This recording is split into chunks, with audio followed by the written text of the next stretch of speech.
Summer holidays అనగానే మనకి గుర్తొచ్చేది అమ్మమ్మ వాళ్ళ ఇల్లు. మనకెట్లాగో అదృష్టం లేకుండే అట్‌లీస్ట్ నా పాపకైనా ఉండాలి అనేసి ఎవ్రీ ఇయర్ సమ్మర్‌కి నేను మమ్మీ వాళ్ళ ఇంటికి పంపిస్తా.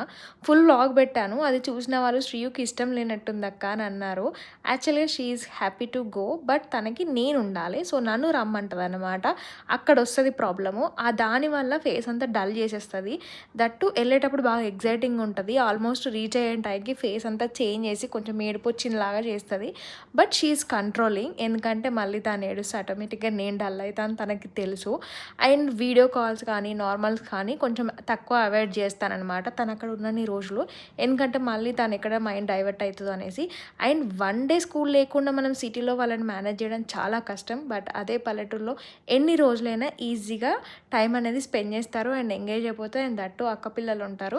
సో, సమ్మర్ హాలిడేస్లో యాక్టివిటీస్కి చేర్పించడం కంటే అట్లీస్ట్ ఒక 10 ఆర్ 15 డేస్ ఇట్లా పల్లెటూరులోకి పంపించడం అనేది చాలా చాలా ఇంపార్టెంట్ అని నేను అనుకుంటా. ఫుల్ వ్లాగ్ కింద ఇస్తే చూసేయండి. Do subscribe for more video.